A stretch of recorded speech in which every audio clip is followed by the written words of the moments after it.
Alô, meus amigos, boa tarde para todos, estamos quase chegando à noite e vamos iniciar mais um vídeo que eu quero falar para vocês sobre Jerusalém, sobre o Monte do Templo.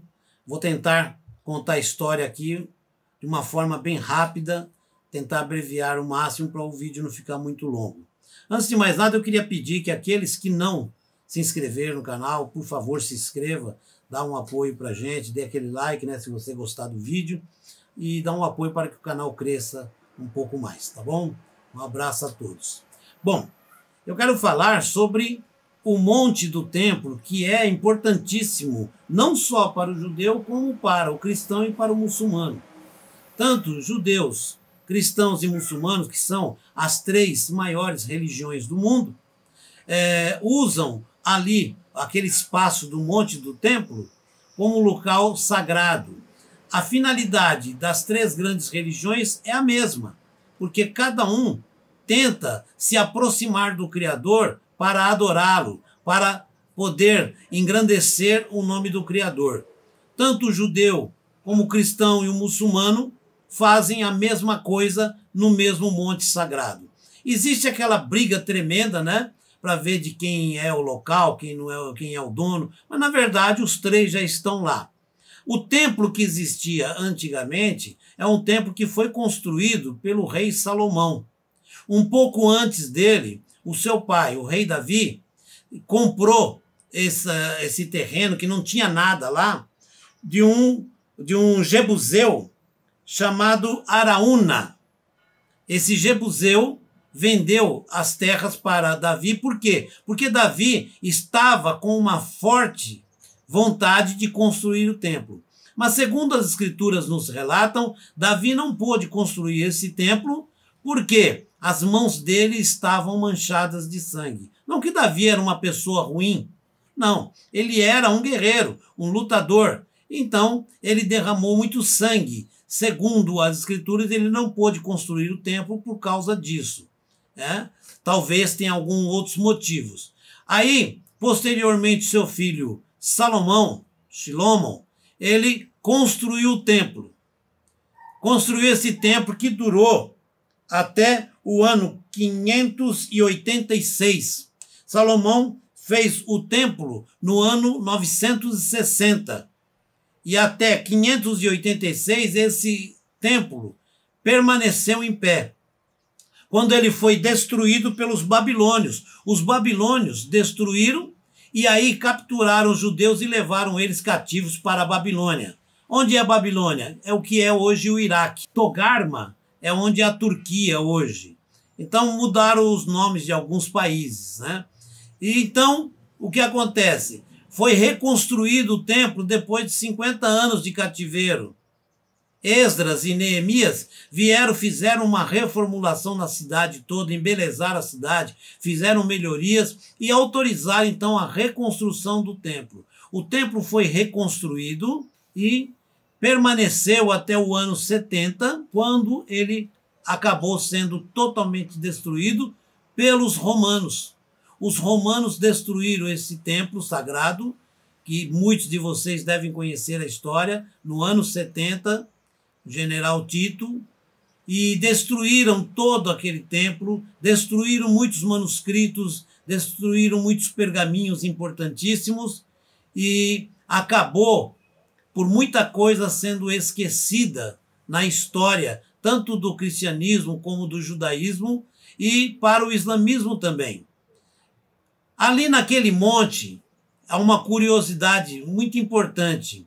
Ali Deus mandou que Avraham Avinu, nosso pai Abraão, sacrificasse o seu filho. Uma coisa assim espantosa. Imagine a situação de Avraham. Deus disse que aquilo era uma coisa terrível, poder sacrificar os seus próprios filhos. Aqueles povos que viviam ali naquelas terras de Israel, antigamente, eles faziam isso. E Deus falou que não façam as obras que esses povos fizeram aqui. E de repente Deus falou, sacrifica teu filho. Vai, Avraham, sacrifica teu filho para mim. Avraham deve ter sentido muita dor, deve ter derramado muita lágrima, deve ter sofrido muito. Mas ele estava acima de qualquer um de nós na questão de emuná, na questão de fé e de obediência. O amor dele para com o Criador, a confiança dele para com o Criador era enorme e muito maior que o amor para com o filho, porque ele sabia, o filho foi dado aos meus cuidados, mas ele pertence ao Criador. E o Criador pediu ele de volta. Então Abraham fez com que o menino se despedisse de sua mãe e levou ele para ser sacrificado. No momento exato que estava tudo preparado, o altar, a lenha, o anjo gritou: não faças mal ao menino. O Criador fez um teste com Abraham e ele, com todos os méritos, foi aprovado, e ali Abraham recebeu o nome de amigo, o grande amigo de Deus. Olha que maravilha, Abraham foi chamado de amigo. Existe uma controvérsia entre o cristianismo, o judaísmo e o islamismo. O cristianismo e o judaísmo concordam que o rapaz que ia ser sacrificado por Abraham era Isaac. Mas, segundo os muçulmanos, no Corão, diz que é Ismael. Mas o mais importante para nós, que isso é uma briga que vai demorar muito tempo, vamos deixar para o Mashiach resolver, mas o que é importante para nós é saber que todas as três grandes religiões concordam com uma coisa: o fato é real, é verdadeiro, aconteceu. Deus pediu o sacrifício de um filho para Abraham. Abraham não titubeou, não pensou duas vezes, doeu, sofreu, se magoou, mas falou: eu vou obedecer.